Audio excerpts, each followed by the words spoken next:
जय हिंद मेरे प्यारे दोस्तों, आपका अपना channel reading time A satisfactory solution of GK में एक बार फिर से आप लोग का स्वागत करते हैं। तो आज हम लोग जो बिहार दरोगा का प्लेटफॉर्म का वॉल्यूम 1 प्रैक्टिस सेट चल रहा था, उसी के आज हम लोग सेट नंबर 17 देखने वाले हैं।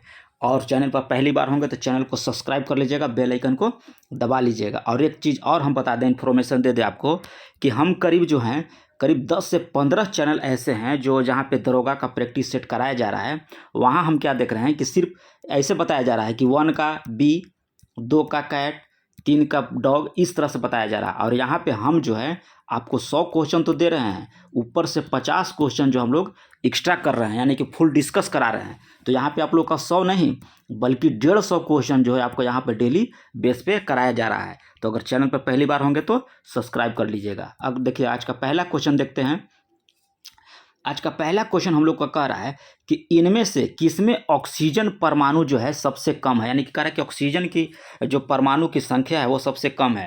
तो इसमें लिपिड जो है, लिपिड में जो आपका है परमाणु की संख्या, ऑक्सीजन परमाणु की संख्या कम है।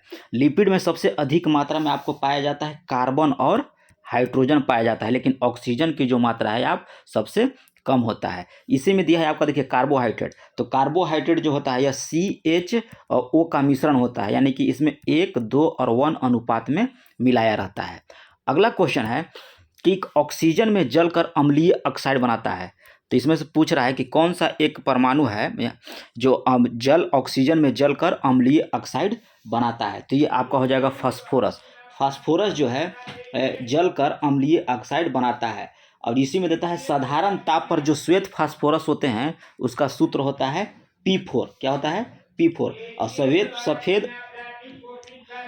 सफ़ेद फास्फोरस को हम लोग जल में रखते हैं। कहाँ रखते हैं? जल में, वो भी ठंडे जल में डुबा कर रखते हैं। अगर हवा में रखेंगे तो सफ़ेद फास्फोरस जो है वो जलने लगता है। और जो याद रखिएगा कि दिया सलाई में जो हम लोग प्रयोग करते हैं उसमें करते हैं लाल फास्फोरस का। तो चलिए नेक्स्ट क्वेश्चन है कि एप्सम साल्ट का सूत्र क्या होता है। तो एप्सम साल्ट का सूत्र जो हम लोग का होता है MgSO4 7H2O होता है। इसी में पूछेगा कि एप्सम साल्ट में जल की मात्रा कितनी होती है। तो जल की मात्रा याद रखिएगा कि इसमें 7 होती है। किसमें होती है? 7 होती है। डायरेक्ट क्वेश्चन कहेगा कि एप्सम साल्ट में जल की मात्रा कितनी होती है, तो आपको सूत्र याद रहेगा कि एप्सम साल्ट का सूत्र होता है MgSO4 7H2O।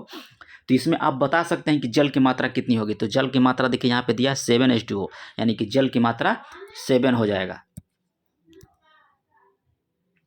अगला है, देखिए अगला इसी में दिया है कि ZnSO4। तो ZnSO4 को हम लोग सफ़ेद कशिश कहते हैं। क्या बोलते हैं? ZnSO4 को हम लोग सफ़ेद क्या बोलते हैं? कशिश बोला जाता है ZnSO4 को। अब इसी में दिया है Na2CO3। देखिए यहाँ पे दिया है Na2CO3 10H2O। तो इसमें आपको हो जाएगा धवन सोडा। किसको क्या बोलते हैं? धवन सोडा को हम लोग Na2CO3 कहते हैं। अब इसी में पूछा कि धवन सोडा में जल की मात्रा कितनी होती है। तो यहाँ पे देखिएगा कि यहाँ पर लिखा हुआ 10, यानी कि 10 जो है जल की मात्रा होती है। ग्लोबल साल्ट देखिए इसमें दिया है Na2SO4 10H2O को, इसको हम लोग ग्लोबल साल्ट बोला जाता है। और ZnSO4 बताइए दिया सफ़ेद कशिश। चलिए नेक्स्ट क्वेश्चन, फूलगोभी का खाने वाला भाग क्या होता है। तो फूलगोभी का खाने वाला भाग जो होता है हम लोग का पुष्पक्रम होता है। अब पुष्प में बाह्यदल पुंज, दल पुंज, पुमांग और जायंग पाए जाते हैं। पुष्प में अगर पूछेगा तो याद रखिएगा कि दल पुंज, पुमांग और जायंग पाए जाते हैं। नेक्स्ट है कि हमारे शरीर में अम्लीयता और क्षारकता के बीच जो तत्व संतुलन बनाए रखते हैं वो क्या होते हैं। तो ये आपका हो जाएगा फास्फोरस। फास्फोरस जो है हमारे शरीर में अम्लीयता और क्षारकता के बीच जो है संतुलन बनाए रखता है। और सबसे अधिक धातु जो है शरीर में हम लोग का कैल्शियम पाया जाता है। पूछेगा कि सबसे अधिक पाया जाता है तो याद रखिएगा कि कैल्शियम पाया जाता है। 6 नंबर है कि विश्व वानिकी दिवस कब मनाया जाता है। तो विश्व वानिकी दिवस जो है आपका 21 मार्च को मनाया जाता है। इसी में आपको बता दें कि आउट डेट बताते हैं। एक याद रखिएगा 5 सितंबर को आपका होता है क्या बोलते हैं, शिक्षक दिवस, जो राधा कृष्ण के जन्मदिन पर मनाया जाता है। इसी में आपको देगा एक 16 मार्च। तो 16 मार्च यहाँ पे दिया है, तो यह मनाया जाता है आपको राष्ट्रीय प्रतिरक्षण दिवस 16 मार्च को। 1 सितंबर को आपको मनाया जाता है गुट निरपेक्ष दिवस। 1 सितंबर को गुट निरपेक्ष। और 2 सितंबर को विश्व नारियल दिवस। 3 सितंबर को आपको मनाया जाता है गगनचुंबी इमारत दिवस। 1 से 7 सितंबर मनाया जाता है आपको राष्ट्रीय पोषण दिवस। अब विश्व जल दिवस मनाया जाता है आपको 22 मार्च को। और 21 अप्रैल को मनाया जाता है नेशनल सिविल सर्विस डे 21 अप्रैल को। और 22 मई को मनाया जाता है अंतर्राष्ट्रीय जैव विविधता दिवस। तो जितना भी हम इम्पोर्टेंट डे बताए हैं ये आप ये सबको याद रखिएगा। यहाँ 6 का आंसर हो जाएगा हम लोग का बी नंबर।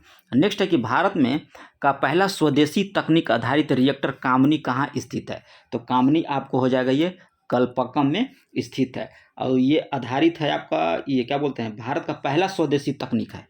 ये भारत का पहला स्वदेशी तकनीक है और इसमें देता है कि कहाँ कलपक्कम कहाँ है, तो आप याद रखिएगा कि तमिलनाडु में है। अब विश्व का सबसे पहला नाभिकीय रिएक्टर पूछेगा तो याद रखिएगा कि वह इटली के वैज्ञानिक जो थे प्रोफेसर एनरिक, कौन थे? प्रोफेसर एनरिक जो थे वो शिकागो विश्वविद्यालय में बनाए थे। नेक्स्ट क्वेश्चन है कि जय औद्योगिक विष विज्ञान संस्था कहाँ स्थित है? तो औद्योगिक विष है तो याद रखिएगा कि यह लखनऊ में है। विष भी लखनऊ में है। औषधि और वनस्पति, औषधि पूछेगा और वनस्पति ये भी आप याद रखिएगा कि ये लखनऊ में है। पुणे में क्या है? तो पुणे में याद रखिएगा कि भारतीय मौसम वेधशाला, भारतीय मौसम वेधशाला आपका पुणे में है। बेंगलुरु में पूछेगा तो भारतीय खगोल, भारतीय खगोल खगोल संस्था जो है आपका बेंगलुरु में है। हैदराबाद में पूछेगा तो राष्ट्रीय क्या हो जाएगा? राष्ट्रीय भूभौतिकी, राष्ट्रीय भूभौतिकी अनुसंधान संस्था जो है आपका हैदराबाद में स्थित है। तो यहाँ हम लोग का हो जाएगा लखनऊ में। नेक्स्ट है कि भारत में उच्च शिक्षा के सुधार हेतु विश्वविद्यालय अनुदान आयोग यूजीसी एक संवैधानिक निकाय कब बनाया गया था? तो ये आपको बनाया गया था 1956 में। लेकिन यूजीसी की स्थापना कहेगा तो याद रखिएगा कि 1953 ईस्वी में किया गया था। किसके सिफारिश पर? तो ये विश्वविद्यालय आयोग के सिफारिश पर यूजीसी की स्थापना किया गया था। और यूजीसी में भारत में उच्च शिक्षा के क्षेत्र में संयोजक संस्था है, जो उच्च शिक्षा देता है तो यह यूजीसी के माध्यम से दिया जाता है। और यूजीसी के अभी वर्तमान में अध्यक्ष याद रखिएगा कि एन जगदीश कुमार है। कौन है? एन जगदीश कुमार है। नेक्स्ट क्वेश्चन है कि दिल्ली की गद्दी पर बैठने वाला पहला अफगान शासक कौन था? तो यह आपका बहलोल लोदी जो था दिल्ली के गद्दी पर बैठने वाला पहला अफगान शासक था। और लोदी वंश के संस्थापक भी इसी को कहा जाता है। किसको कहा जाता है? बहलोल लोदी को। और लोदी वंश का शासन याद रखिएगा कि 1451 से लेकर आपको 1526 ईस्वी के बीच जो है लोदी वंश का शासन था। और प्रथम अफगान साम्राज्य के संस्थापक याद रखिएगा कि बहलोल लोदी के कहा जाता है। प्रथम अफगान शासक हो गया। और द्वितीय अफगान शासक कह देगा द्वितीय अफगान शासक तो याद रखिएगा को होगा शेरशाह सूरी। शेरशाह सूरी जो था द्वितीय अफगान साम्राज्य के संस्थापक माना जाता है। अगला है कि तालिकोटा का युद्ध में विजयनगर का सेना का नेतृत्व किसने किया था? तो विजयनगर का सेना का नेतृत्व जो आपको किया गया था राम राय के द्वारा। और तालिकोटा का युद्ध कब हुआ था? तो याद रखिएगा कि हुआ था 23 जनवरी। कब हुआ था? 23 जनवरी 1565 ईस्वी को तालिकोटा का युद्ध हुआ था। अगला क्वेश्चन हम लोग का कह रहा है कि से क्षेत्रफल की दृष्टि से भारत का सबसे बड़ा जिला कौन सा है? तो क्षेत्रफल की दृष्टि से आपका सबसे बड़ा जिला हो जाएगा कच्छ हो जाएगा। इसका क्षेत्रफल याद रखिएगा कि 45,674 वर्ग किलोमीटर स्थित है ये पूरा क्षेत्रफल। और जैसलमेर जो है भारत का सबसे गर्म स्थान है। ये जो जैसलमेर जो है ये भारत का सबसे गर्म स्थान है। और जैसलमेर में ही परमाणु परीक्षण केंद्र भी जैसलमेर में ही स्थित है। अगला है कि पुडुचेरी केंद्र शासित क्षेत्र निम्नलिखित में से कितने राज्य अवस्थित है, माने कितने राज्य में है? तो वो आप याद रखिएगा कि 3 गो। कौन कौन सा है? तो एक हो जाएगा आपका तमिलनाडु, दूसरा हो जाएगा केरल और तीसरा हो जाएगा आपका आंध्र प्रदेश। और पांडिचेरी का नाम बदलकर 2006 में पुडुचेरी किया गया था। कब? पांडिचेरी का नाम बदलकर पुडुचेरी 2006 में कर दिया गया था। अगला है कि 9 डिग्री चैनल, इसका हम एक ट्रिक बताते हैं। 8, 9, 10 देता है तो एक याद रखिएगा कि मामी क्या हो जाएगा? मामी 8 डिग्री हो गया। और 9 डिग्री होता है आपका लामी, कुछ हो जाएगा लामी। तो 8 डिग्री पूछेगा तो मालदीप और मिनिकॉय, और 9 डिग्री पूछेगा तो लक्षद्वीप और मिनिकॉय। तो यहाँ दिया है लक्षद्वीप और मिनिकॉय 9 डिग्री। ऑप्शन हो जाएगा हम लोग का सी। इसी में देगा आपको एक 10 डिग्री चैनल। तो 10 डिग्री चैनल देता है तो उसको छोटा अंडमान और कार निकोबार के बीच स्थित है। और लक्षद्वीप में याद रखिएगा कि 36 द्वीप हैं। कितनी है? लक्षद्वीप में आपका है 36 द्वीप है। इसी में देखिए और एक चीज बताता है अथी में कि ग्रैंड चैनल, तो ग्रैंड चैनल जो आपका है सुमात्रा, किसका? सुमात्रा और किसका बीच है? निकोबार के मध्य स्थित है। ग्रैंड चैनल सुमात्रा और निकोबार के पास है। और तो दक्कन पास योग देता है दक्कन पास, तो याद याद रखिएगा कि दक्षिण अंडमान और ये हो जाएगा लघु अंडमान के बाद के पास स्थित, क्या बोलते हैं, दक्षिण अंडमान और लघु अंडमान के मध्य स्थित है दक्कन पास।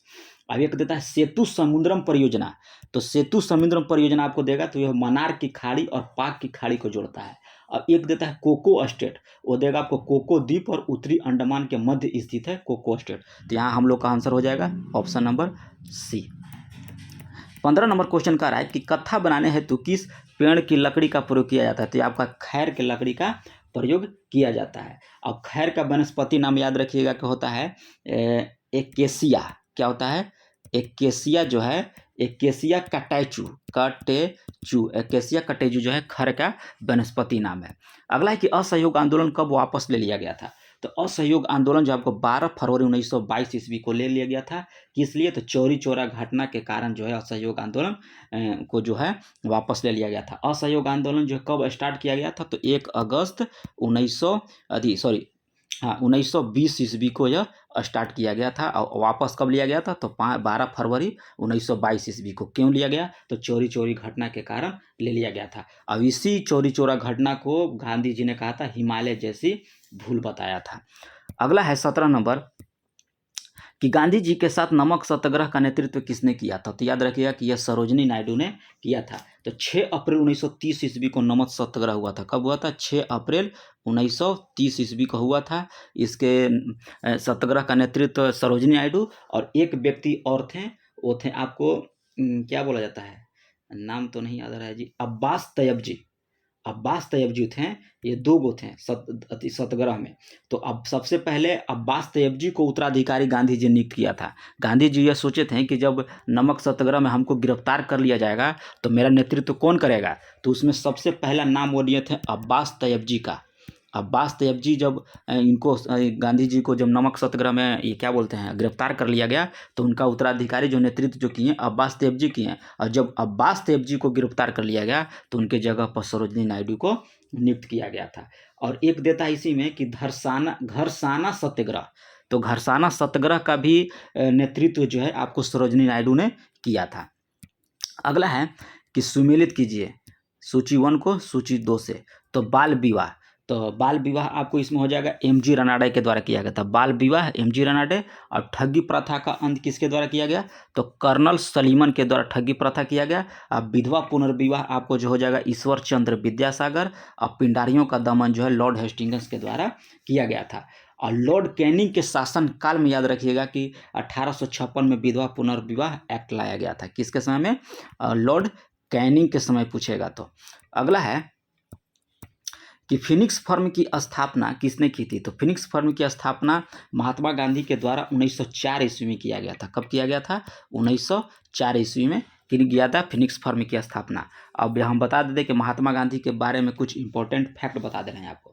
तो महात्मा गांधी जो थे 1893 ईस्वी में 1893 ईस्वी में दक्षिण अफ्रीका गए। कहाँ गए थे, दक्षिण अफ्रीका पहली बार गए थे। किसके लिए गए थे, तो अब्दुल्ला सेठ के मुकदमा की पैरवी के लिए गए थे। और गांधी जी जब दक्षिण अफ्रीका से ही इंडियन ओपिनियन नामक एक समाचार पत्र निकाला था। कब, 1903 ईस्वी में। अब गांधी जी दक्षिण अफ्रीका में नेटल इंडियन कांग्रेस की भी स्थापना किया था 1894 ईस्वी में। कौन कांग्रेस, नेटाल इंडियन कांग्रेस की स्थापना 1894 महात्मा गांधी के द्वारा। और गांधी जी ने टॉल्स्टॉय फार्म की स्थापना भी 1910 ईस्वी में आपका दक्षिण अफ्रीका में ही किए थे। तो ये था आपको गांधी जी के बारे में महत्वपूर्ण इंपॉर्टेंट फैक्ट। तो इसका 19 का आंसर हो जाएगा हम लोग का बी नंबर। नेक्स्ट है कि स्वामी दयानंद सरस्वती का मूल नाम क्या था, तो स्वामी दयानंद सरस्वती का मूल नाम याद रखिएगा कि मूल शंकर था। और सत्यार्थ प्रकाश जो थे आर्य समाज के सबसे महत्वपूर्ण पुस्तक है। स्वामी दयानंद सरस्वती जो थे वो आर्य समाज के संस्थापक थे। किसका थे, आर्य समाज के संस्थापक थे। और आर्य समाज का सबसे महत्वपूर्ण पुस्तक जो था वो था सत्यार्थ प्रकाश। क्या था, सत्यार्थ प्रकाश था।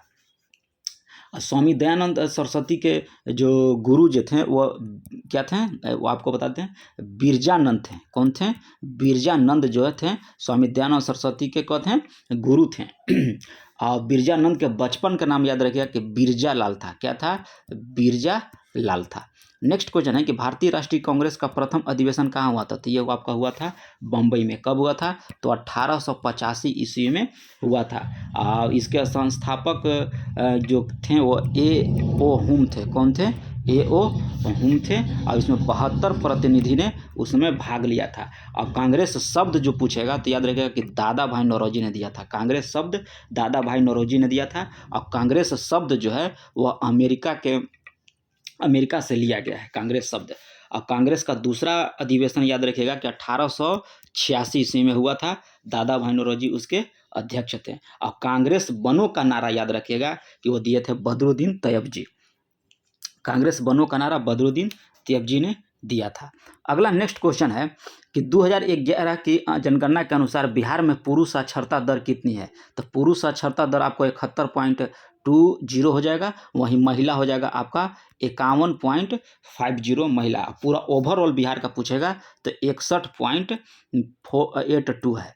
पूरा ओवरऑल बिहार का पूछेगा तो 61.82, पुरुष का पूछेगा तो 71.20 और महिला का पूछेगा तो 51.50।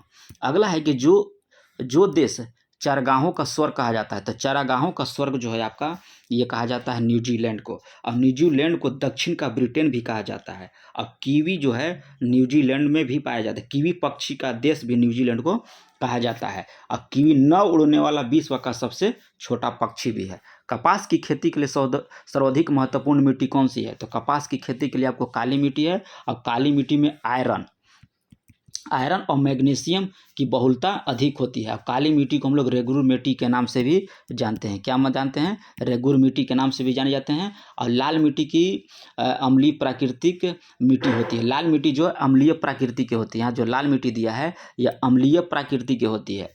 और चूना का इस्तेमाल पर लाल मिट्टी की उर्वरता बढ़ाई जाती है। आप ये भी फैक्ट याद रखिएगा। अब काली मिट्टी को चेरनोज मिट्टी के नाम से जाना जाता है। वो अंतर्राष्ट्रीय स्तर पर पूछेगा काली मिट्टी का क्या नाम है?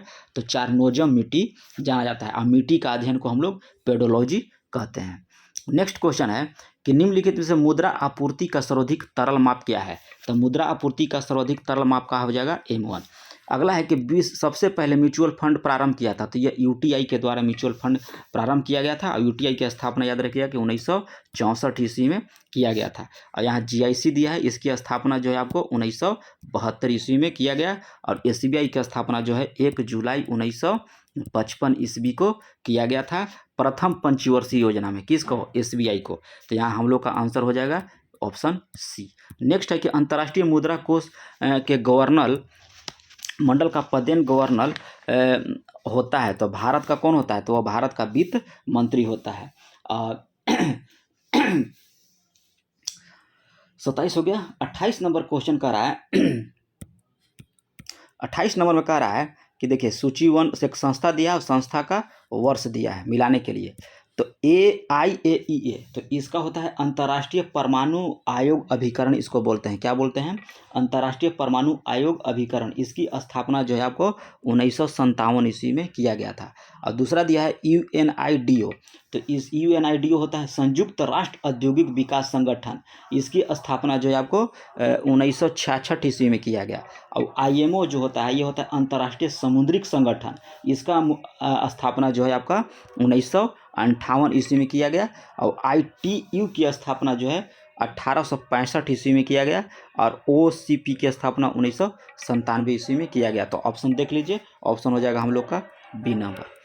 नेक्स्ट है सार्क के सदस्य राष्ट्रों की संख्या कितनी है? तो सार्क में 8 सदस्य होते हैं। और सार्क की स्थापना जो है आपको 8 दिसंबर 1985 ईस्वी में किया गया था। और सार्क में 8 सदस्य कौन कौन से हैं? तो एक याद रखिएगा कि हो जाएगा आपका इंडिया, फिर दूसरा हो जाएगा आपको बांग्लादेश, फिर उसके बाद है नेपाल, फिर है भूटान, भूटान है, फिर उसके बाद एक पाकिस्तान, उसके बाद फिर हो जाएगा आपका श्रीलंका, और एक है मालदीव, और उसके बाद है अफगानिस्तान। और अफगानिस्तान जो है सार्क का 8वां देश सदस्य देश है। कौन है? 8वां है। तो इसका ऑप्शन हो जाएगा हम लोग का सी नंबर। नेक्स्ट है कि मनुष्य का तापक्रम 60 डिग्री सेंटीग्रेड, तापक्रम को फ़ारेनहाइट में बदलिए। तो इसका एक सूत्र होता है C/100 बराबर होता है F - 32/A। 180। यहाँ सी के जगह आप लोग 60 रख दीजिएगा तो आपका आंसर निकल के आ जाएगा 140 डिग्री फ़ारेनहाइट। नेक्स्ट है कि भारत में नियोजन की अवधारणा सर्वप्रथम किसके द्वारा विकसित किया गया? तो ये किया गया था आपको एम विश्वेश्वरैया के द्वारा जो है आप किया गया था। और राष्ट्रीय नियोजन समिति का गठन पूछेगा तो याद रखिएगा कि 1938 ईस्वी में पंडित जवाहरलाल नेहरू की अध्यक्षता में किया गया था। अगला है कि बेसमर प्रक्रम से क्या बनाया जाता है? तो बेसमर प्रक्रम से आपको इस्पात बनाया जाता है और अमोनिया यहाँ जो दिया है ये आपको बनाया जाता है हैबर विधि के द्वारा।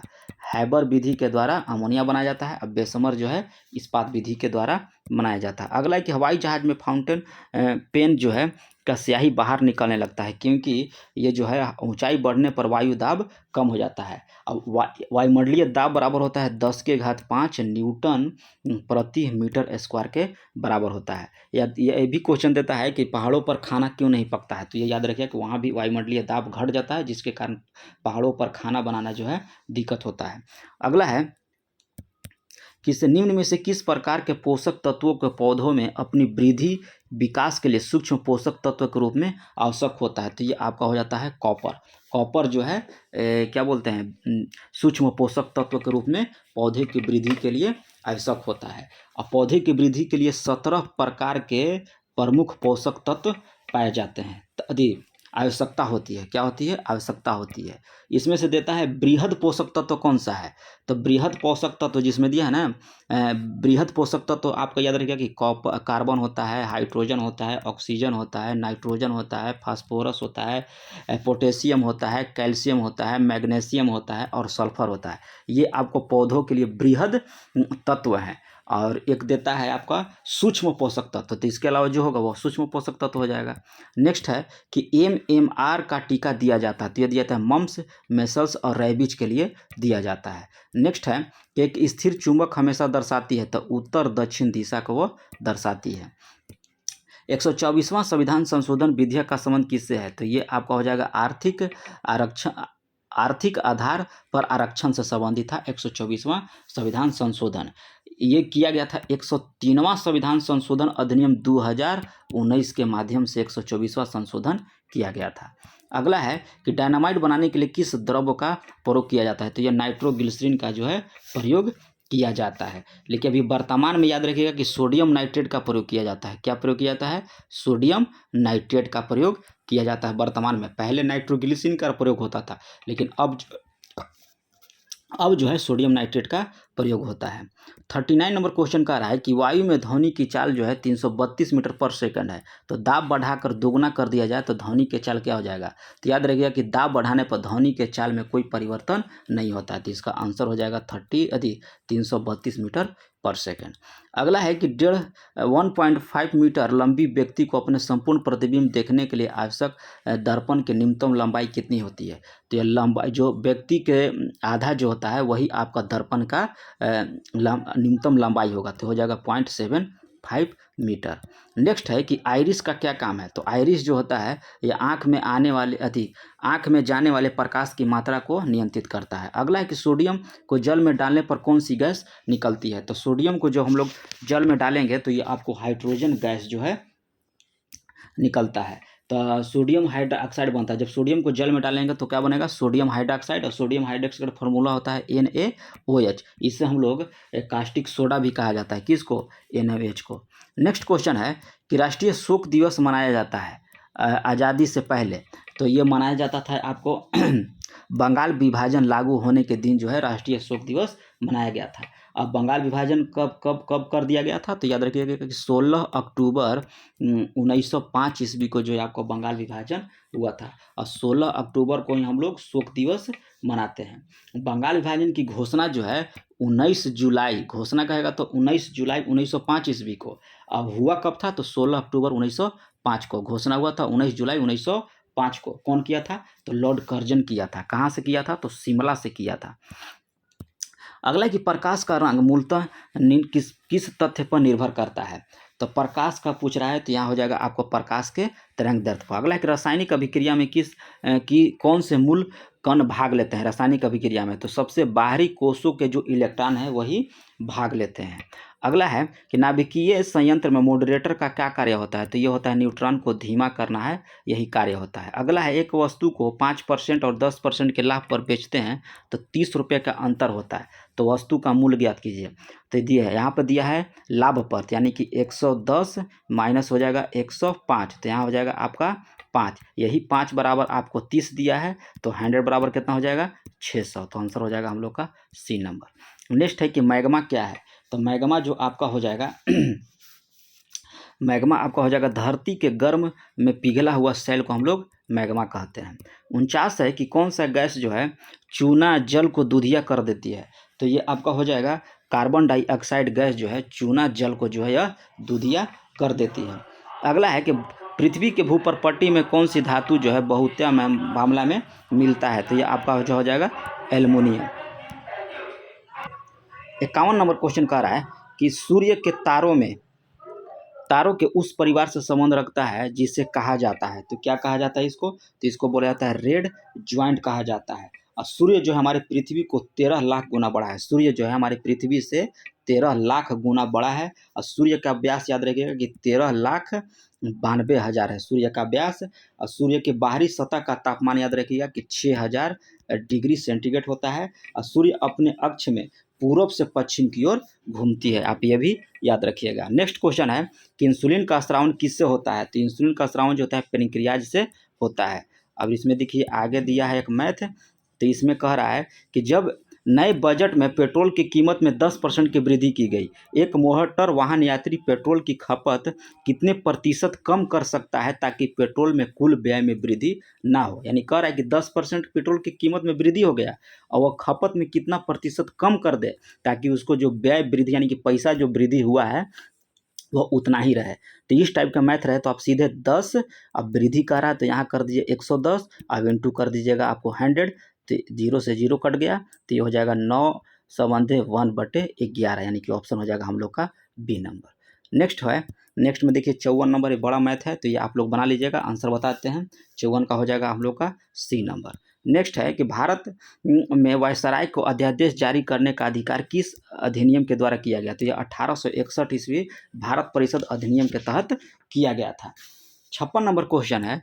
56 में कह रहा है कि अमेजन जो है विश्व का सबसे बड़ी नदी योजना है जो कि अनोखी वनस्पति और जीव जंतुओं का एक घर भी है, मुख्यतः किस देश में अवस्थित है? तो ये आपका हो जाएगा ब्राज़ील में स्थित है। नेक्स्ट है कि भारत ने ओलंपिक खेलों में हॉकी का पहला स्वर्ण पदक कब जीता था? तो ये आपका 1928 ईस्वी में जीता था। और हॉकी का पहला संगठित क्लब जो है 1861 ईस्वी में होता है। हॉकी का सर्वोच्च संस्था है आपको फेडरेशन इंटरनेशनल दी हॉकी, और इसकी स्थापना जो है 1924 ईस्वी में किया गया था। और एम्स्टर्डम ओलंपिक में भारत ने स्वर्ण पदक जीता था 1928 ईस्वी में। नेक्स्ट है कि 19वीं शताब्दी में विख्यात भारतीय शायर मिर्जा गालिब ने प्रमुख रूप से 2 भाषाएं लिखी, वे कौन कौन सी भाषा थी? तो 2 भाषा आपका हो जाएगा पार्सियन और उर्दू थी। एक देखिए यहाँ पे मैथ दिया है कि चक्रवृद्धि ब्याज निकालिए, तो चक्रवृद्धि ब्याज आपका हो जाता है CI बराबर होता है 8000, यहाँ लिख दीजिएगा, इंटू 1 प्लस R बटे में 100 और -1 और यहाँ हो जाएगा 2, इस पर आप निकाल लीजिएगा, आपका आंसर आ जाएगा। तो इसका आंसर हम बताते हैं 59 का आपका हो जाएगा सी 8820 रुपया। नेक्स्ट है कि पूर्ण में आकार के गोल्फ के मैदान में कितनी संख्या में छिद्र होती है? तो यहाँ छिद्रों की संख्या आपको हो जाएगा 18। अगला इसमें कह रहा है कि National Atlas Thematics Mapping Organisation Dehradun में स्थित है। गलत है, यह देहरादून में नहीं बल्कि कोलकाता में स्थित है। अब भारत पेट्रोलियम संस्था कोलकाता में नहीं बल्कि यह देहरादून में स्थित है। और मुख्य सूक्ष्म जीव प्रौद्योगिकी संस्था चंडीगढ़ में है। और केंद्रीय ट्रैक्टर जो है आपका नई दिल्ली में, ये भी सही है, यानी कि 3 और 4 सही है, 1 और 2 गलत है। तो ऑप्शन देख लीजिए इसमें कौन होगा, तो ये हो जाएगा आपका ऑप्शन सी नंबर। अगला है कि किसने ब्रिटिश सरकार के प्रशासनिक कार्यों को सरल बनाने के लिए भारत में शिक्षा के माध्यम के रूप में अंग्रेजी का आरंभ किया था? तो अंग्रेजी का आरंभ जो है आपको किया गया था विलियम बेंटिंक के द्वारा अंग्रेजी का आरंभ जो किया गया था। और लॉर्ड विलियम बेंटिंक ने अंग्रेजी शिक्षा को लागू किया था कब? 7 मार्च 1835 ईस्वी को वह लागू किया गया था। किस लिए किया गया था? तो ये आपको नौकरी के लिए किया था कि जो क्लर्क जो हैं वह अंग्रेजी में लिखें। और अंग्रेजी की शिक्षा भारत के जनक जो है लॉर्ड मैकाले को कहा जाता है। अगर जनक कहेगा तो याद रखिएगा कि लॉर्ड मैकाले, लेकिन यहाँ हम लोग का आंसर हो जाएगा लॉर्ड विलियम बेंटिंक। अगला क्वेश्चन है कि भारत सरकार के द्वारा स्थापित किए जाने के पश्चात नेहरू पुरस्कार को प्राप्त करने वाला प्रथम व्यक्ति कौन थे? तो नेहरू पुरस्कार को प्राप्त करने वाला प्रथम व्यक्ति यू थांट थे। अब ये 1965 ईस्वी में से नेहरू पुरस्कार दिया जाता है। अगला है कि वह ग्रह जो कि सूर्योदय के पहले भी अपने आकार और चमक के कारण दिखलाई पड़ता है, तो वह ग्रह कौन सा हो जाएगा आपका? शुक्र ग्रह। और शुक्र ग्रह को सांझ का तारा और भोर का भी तारा कहा जाता है। अब बृहस्पति जो है सौर मंडल का सबसे बड़ा ग्रह है। अब बृहस्पति का सबसे बड़ा ग्रह उपग्रह कौन सा है? तो याद रखिए कि गैनीमीड है। कौन है? गैनीमीड है। अब बुध जो है सूर्य का सबसे नज़दीक का ग्रह है। बुध जो है सूर्य का सबसे नज़दीक ग्रह है और ये सूर्य निकलने के 2 घंटा पहले दिखाई देता है। अब बुध के पास कोई उपग्रह नहीं है। और शनि जो है सबसे बड़ा उपग्रह, शनि का जो है सबसे बड़ा उपग्रह जो है टाइटन है। अगला क्वेश्चन है कि उत्तर वैदिक ग्रंथों में लोहे को क्या कहा जाता था? तो उत्तर वैदिक ग्रंथों में लोहे को कहा जाता था आपको कृष्ण आयस। किस नदी को कोयल को ढोने वाली नदी कहा जाता है? कोयला को ढोने वाली नदी कहा जाता है। तो कोयला को ढोने वाली नदी जो आपका है राइन नदी। और राइन नदी जो है यूरोप में बहने वाली नदी है। और राइन नदी विश्व का सबसे व्यस्त नदी भी माना जाता है राइन नदी को। अब विश्व का सबसे व्यस्त नहर कहेगा तो किल नहर है। यहाँ नदी कह रहा है तो राइन नदी। विश्व का सबसे व्यस्त नदी राइन नदी। अब विश्व का सबसे व्यस्त नहर कहेगा तो किल नहर है। अगला क्वेश्चन है, अगला इसी में कह रहा है कि लोक लेखा समिति का अध्यक्ष होता है। तो लोक लेखा समिति का सब अध्यक्ष जो होता है वह लोकसभा के विपक्ष ये होता है। लोकसभा में विपक्ष पार्टी का जो नेता होता है वही जो होता है लोक लेखा समिति का अध्यक्ष होता है। ठीक है। और ये बता दें कि लोक लेखा समिति में कुल 22 सदस्य होते हैं, जिसमें से आपका 15 सदस्य जो है लोकसभा से और कितना बचा? 7 सदस्य आपका हो जाएंगे राज्यसभा से। और संसद की सबसे बड़ी समिति याद रखिएगा कि वो होता है प्राक्कलन समिति। कौन होती है? प्राक्कलन समिति। इसमें कुल 30 सदस्य होते हैं और 30 सदस्य जो होते हैं आपका लोकसभा से होते हैं। अगला है कि राजस्थान की पाकिस्तान से लगी सीमा की लंबाई कितनी है? तो ये आपका हो जाएगा 1070 होगा। कौन होगा? 1070 हो जाएगा। अगला है कि बिहार के लिए सर्वाधिक प्राचीन साहित्य स्रोत कौन सा है? तो बिहार के लिए पूछ रहा है तो ये 69 का हो जाएगा। अरनैक हो जाएगा। क्या हो जाएगा? सॉरी, अरनैक नहीं, अथर्ववेद हो जाएगा। बिहार के लिए सर्वाधिक प्राचीन साहित्य स्रोत है आपका अथर्ववेद। निम्नलिखित किस रंग के किरणों का विक्षेपण जो है सबसे कम होता है? तो आपका हो जाएगा लाल रंग का विक्षेपण जो है आपका सबसे कम होता है। अगला है कि 2 समतल दर्पण एक दूसरे के समानांतर रहते हैं, उनके बीच रखे एक वस्तु में कितने प्रतिबिंब बनेगी? तो हो जाएगा आपको अनंत प्रतिबिंब बनेगी। भारत का राष्ट्रीय पंचांग जो है किस संवत पर आधारित है? तो भारत का राष्ट्रीय पंचांग जो है शक संवत पर आधारित है। अब ये 22 मार्च 1957 को भारत सरकार के द्वारा अपनाया गया था। अब विक्रम संवत याद रखिएगा कि वो चलाया गया था आपको 57 ईसा पूर्व से आपको विक्रम संवत चलाया गया था। और शक संवत जो है यह कनिष्क के द्वारा 78 ईसा पूर्व में प्रारंभ किया गया था, कनिष्क के द्वारा।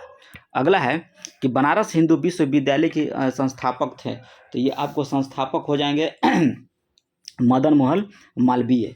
अब BHU की स्थापना जो है आपको 4 फरवरी 1916 ईस्वी में किया गया था। अब ये 1898 में एनी बेसेंट ने बनारस में सेंट्रल स्कूल की स्थापना की थी। यही वह जो है उसी को वह जो है BHU में बदल दिया गया था।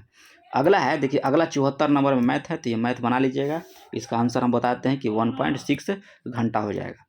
75 कह रहा है कि संविधान के किस अनुच्छेद के तहत जो है संसद की संयुक्त बैठक का प्रावधान है? तो संयुक्त बैठक का प्रावधान आपको हो जाएगा अनुच्छेद 108 में। 106 यहाँ दिया है तो इसमें हो जाएगा संसद के सदस्यों का वेतन और भत्ते का प्रावधान है। संसद के जो वेतन और भत्ते का प्रावधान 106 में दिया है। 110 याद रखिएगा कि यही होता है धन विधेयक 110 में है। और 112 हो जाए वार्षिक वित्तीय विवरण, यानी कि बजट, इसी को कहा जाता है 112 को। तो ऑप्शन हो जाएगा हम लोग का बी नंबर। अगला है कि 2011 की जनगणना के अनुसार किस राज्य की जनसंख्या वृद्धि नकारात्मक रही? तो ये आपका हो जाएगा नागालैंड की। नागालैंड की जनसंख्या वृद्धि जो है 2011 में जो है वह नकारात्मक रही थी। किस वर्ष भारतीय जूट निगम की स्थापना की गया? तो जूट निगम की स्थापना 1971 ईस्वी में किया गया था। अगला है कि H1N1 विषाणु का संबंध किससे था? तो ये आपका हो जाएगा स्वाइन फ्लू से। किससे हो जाएगा? स्वाइन फ्लू से। किस रासायनिक नाम फोलिक अम्ल है? तो विटामिन B9 का नाम आपका होगा फोलिक अम्ल हो जाएगा। और विटामिन का आविष्कार विटामिन शब्द जो है वो फंक के द्वारा दिया गया था। किसके द्वारा? फंक के द्वारा 1911 ईस्वी में। यही विटामिन 7 पूछ रहा है, तो विटामिन B7 आपका हो जाएगा बायोटीन। विटामिन B7 हो जाएगा आपको बायोटीन। विटामिन के आपका हो जाएगा फिलोक्विलोन हो जाएगा विटामिन के। और विटामिन B3 आपका हो जाएगा नियासिन। क्या हो जाएगा? विटामिन B3 आपका हो जाएगा नियासिन। अगला है कि भारत संपूर्ण प्रभुता संपन्न गणराज्य कब बना था? तो ये आपको बना था 26 नवंबर 1949 ईस्वी को। भाषा के आधार पर गठित होने वाला प्रथम राज्य कौन सा था? आंध्र प्रदेश था। कब? 1 अक्टूबर 1953 ईस्वी को। अगला है कि जीवों के विवरण को प्रभावित करने वाला सबसे महत्वपूर्ण अजैविक घटक कौन सा है? तो ये आपका हो जाएगा अजैविक घटक जो आपका हो जाएगा तापमान। अगला है कि जुलाई 2023 में विदेश मंत्री एस जयशंकर ने आगामी राज्यसभा चुनाव हेतु किस राज्य से नामांकन किया है? तो ये आपको उत्तर प्रदेश से किया है। अगला है कि किस टेक्नोलॉजी कंपनी ने थ्रेड्स ऐप लॉन्च किया है? तो ये आपको किया है मेटा के द्वारा। मेटा किसका पहला नाम था? फेसबुक का नया नाम मेटा है। भगवान हनुमान जी का किस चैंपियनशिप का आधिकारिक शुभारंभ की घोषित किया गया? तो ये आपको किया गया है एशियन एथलेटिक्स में घोषित किया गया है। अगला है कि किस देश ने जुलाई 2023 में गुइलेन बैरे सिंड्रोम के कारण स्वास्थ्य आपातकाल की घोषणा की? तो ये आपको किया गया है पेरू में। अगला है कि आईपीएल का सबसे मूल्यवान फ्रेंचाइजी कौन बन गया है? तो ये आपको बन गया है चेन्नई सुपर किंग। अब इस बार का भी आईपीएल में विजेता चेन्नई सुपर किंग था और वो विजेता आपको गुजरात था। अगला है कि मार्च 2023 में किस देश ने country report on human rights practices 2022 launch किया? तो ये आपको लॉन्च किया गया है किसके द्वारा? देखते हैं ऑप्शन में क्या दिया है। ये आपको लॉन्च किया गया है अमेरिका के द्वारा। किसके द्वारा? अमेरिका के द्वारा। अगला है कि मार्च 2023 में अंतर्राष्ट्रीय अपराध न्यायालय ने किस देश के राष्ट्रपति के खिलाफ गिरफ्तारी का वारंट जारी किया? तो ये आपको किया गया है रूस के साथ। रूस के राष्ट्रपति के खिलाफ जो वारंट जारी किया गया है। कौन किया? अंतर्राष्ट्रीय अपराध न्यायालय के द्वारा। भारतीय महिला एथलेटिक्स दूती चंद पर 4 साल का प्रतिबंध लगा दिया गया। वह किस खेल से संबंधित हैं? तो याद रखिएगा कि दूती चंद जो है आपको धावी खेल से संबंधित है। धाविका थी, एथलेटिक्स थी। अगला क्वेश्चन है कि अधिवक्ता संरक्षण विधेयक 2023 किस राज्य में पेश किया गया? तो ये पेश किया गया आपको राजस्थान में। World shooting para sport world cup किस खिलाड़ी ने गोल्ड मेडल जीता है? तो ये आपको जीता है रुद्राक्ष खांडेलवाल। अगला है 93 नंबर में कह रहा है कि साझा बौद्ध विरासत का पहला अंतर्राष्ट्रीय सम्मेलन की मेजबानी किस राज्य केंद्र शासित प्रदेश के द्वारा किया गया? तो ये आपको किया गया है नई दिल्ली के द्वारा। ऑस्कर अवार्ड समारोह 2023 किस फिल्म ने 7 पुरस्कार जीते हैं? तो ये आपको जीते हैं Everything Everywhere All at Once के द्वारा जीता गया है। अगला है 95 नंबर कि किस देश ने मार्च 2023 में 25 वर्ष में महिलाओं की पहली बार सैन्य सेवा शुरू किया? तो ये आपको किया है कोलंबिया। आज़ादी का अमृत महोत्सव और हिंदी की प्रगति यात्रा नामक पुस्तक के लेखक कौन है? तो ये आपका हो जाएंगे डॉक्टर मुनीराम सकलानी। अगला है कि यूथ वर्ल्ड तीरंदाजी चैंपियनशिप के रिकर्स कैटेगरी में गोल्ड जीतने वाले पहले भारतीय कौन बन गए? किसमें? यूथ वर्ल्ड तीरंदाजी चैंपियनशिप में। तो ये आपका हो जाएंगे पार्थ सालुलेख है। मार्च 2023 में अवैध प्रवासन विधेयक किस देश में पेश किया गया? तो ये आपको पेश किया गया है यूके में। मार्च 2023 में किस देश ने लगभग 8.5 मिलियन मीट्रिक टन लिथियम अयस्क की खोज करने का दावा किया? तो ये आपको किया है ईरान के द्वारा। नेक्स्ट है 100 नंबर कि केंद्रीय सिंचाई एवं विद्युत बोर्ड CBIP पुरस्कार किस संस्था को दिया गया है? तो ये आपको दिया गया है NTPC के द्वारा दिया गया है। तो ये रहा है आपको 100 क्वेश्चन का प्रैक्टिस सेट। थोड़ा सा वीडियो लंबा हो गया, लंबा होने का कारण है कि यहाँ पे फुल डिस्कस किया जा रहा है। यहाँ 100 क्वेश्चन नहीं बल्कि यहाँ 150 क्वेश्चन का हम लोग सेट देख रहे हैं। तो चैनल पर पहली बार होंगे तो सब्सक्राइब कर लीजिएगा, बेल आइकन को दबा लीजिएगा। मिलते हैं नेक्स्ट वीडियो में, तब तक के लिए तैयारी जो है आपको ज़ोर शोर से करते रहिए, क्योंकि एग्जाम डेट जो है आपका संभावित 17 दिसंबर दे दिया गया है। तो मिलते हैं नेक्स्ट वीडियो में, तब तक के लिए धन्यवाद।